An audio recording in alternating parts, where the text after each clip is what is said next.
साल 1972। तारीख थी 13 अगस्त। जगह थी पाकिस्तान के रावलपिंडी का एक ऐसा पीओडब्ल्यू कैंप जिसे अभेद्य माना जाता था, जहां से भागना नामुमकिन था। लेकिन उस एक रात 3 भारतीय पायलटों ने कुछ ऐसा कर दिखाया जो इतिहास बन गया। ये कहानी है उनके बेमिसाल हौसले और उस जज्बे की जिसने हर दीवार को चुनौती दे दी। अब देखिए, ये जो रावलपिंडी का युद्धबंदी कैंप था ना, ये कोई ऐसी वैसी जेल नहीं थी। सोचिए, ऊंची ऊंची दीवारें, उन पर कांटेदार तार और हर कदम पर तैनात हथियारबंद सैनिक।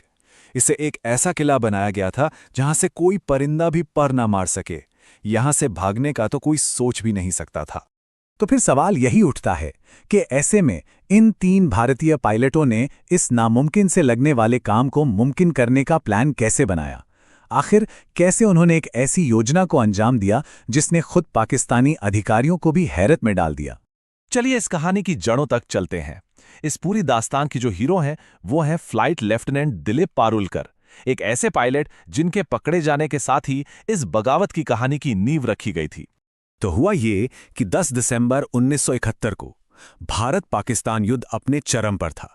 फ्लाइट लेफ्टिनेंट पारुलकर को एक पाकिस्तानी वॉच टावर को तबाह करने का मिशन दिया गया। वो अपने सुखोई जेट से जैसे ही टारगेट के करीब पहुंचे, दुश्मन की तोपों ने उन पर हमला कर दिया। उनका प्लेन बुरी तरह डैमेज हो गया और उन्हें दुश्मन की जमीन पर इजेक्ट करना पड़ा और वहीं उन्हें पकड़ लिया गया। यहां एक बहुत ही दिलचस्प बात हुई। जब पारुलकर जमीन पर उतरे तो एक गुस्साई भीड़ ने उन्हें घेर लिया और मारना पीटना शुरू कर दिया। उनकी जान भी जा सकती थी, लेकिन तभी वहां पाकिस्तानी सैनिक आ गए और भीड़ को ये कह के रोका कि ये जिंदा हमारे ज्यादा काम का है। हिरासत में लेने के बाद जाहिर है पूछताछ का दौर शुरू हुआ। एक पाकिस्तानी अफसर ने उन्हें इंडियन एयरफोर्स के एक बहुत जरूरी ठिकाने आदमपुर एयरबेस का नक्शा बनाने के लिए कहा। टॉर्चर और भारी दबाव के बाद पारुलकर मान तो गए, लेकिन यहां उन्होंने एक जबरदस्त चालाकी दिखाई। उन्होंने आदमपुर एयरबेस की जगह मुंबई एयरपोर्ट का नक्शा बना दिया। अब इस धोखे से पाकिस्तानी अफसर बुरी तरह बौखला गया। सजा के तौर पर पारुलकर को पूरी रात एक कोने में खड़ा रखा गया। कई दिनों तक उन्हें टॉर्चर किया गया, लेकिन जब वो उनसे कोई राज नहीं उगलवा पाए तो आखिरकार उन्हें रावलपिंडी के मेन पीओडब्ल्यू कैंप में भेज दिया गया।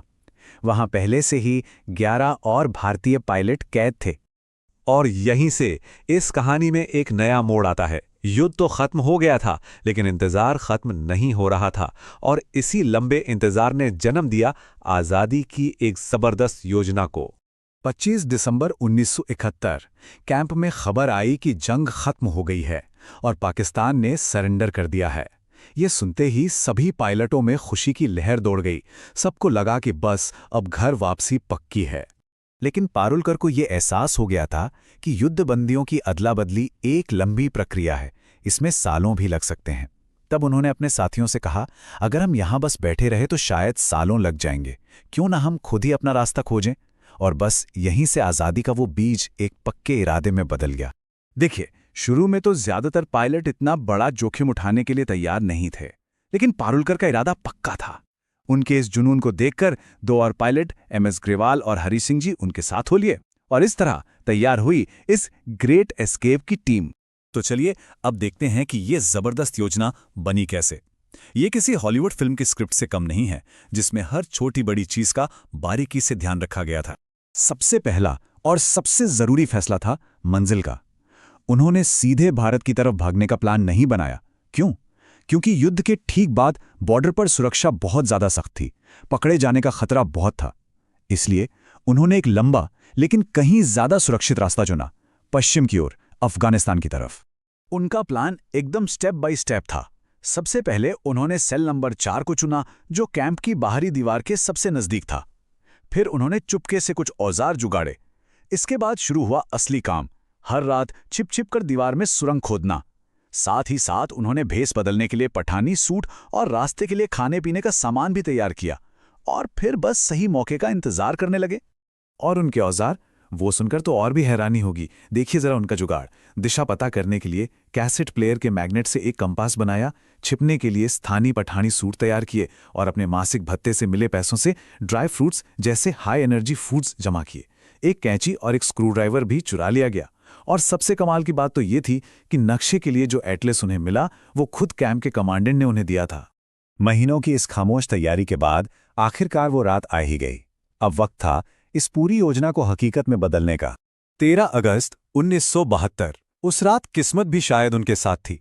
जोरों की तूफानी बारिश हो रही थी। बारिश के शोर का फायदा उठाकर उन्होंने दीवार की आखिरी परत तोड़ी और एक एक करके उस तंग से छेद से बाहर निकल गए। फिर उन्होंने कपड़ों की रस्सी बनाकर दीवार फांदी और कांटेदार तारों के पार पहुंच गए। और देखिए कि वो कितनी तेजी से आगे बढ़े।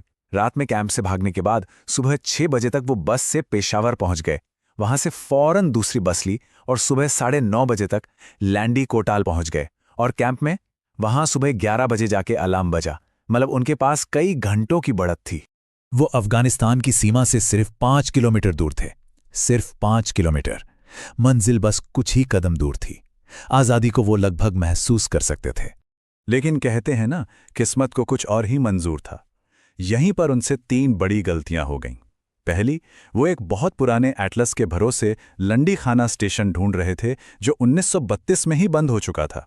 दूसरी, जब एक स्थानीय व्यक्ति को उन पर शक हुआ तो उन्होंने खुद को पाकिस्तानी एयरफोर्स का अफसर बता दिया। और तीसरी और सबसे बड़ी गलती, अपनी बात को साबित करने के लिए उन्होंने अपने कैंप कमांडेंट उस्मान हामिद का नाम ले लिया।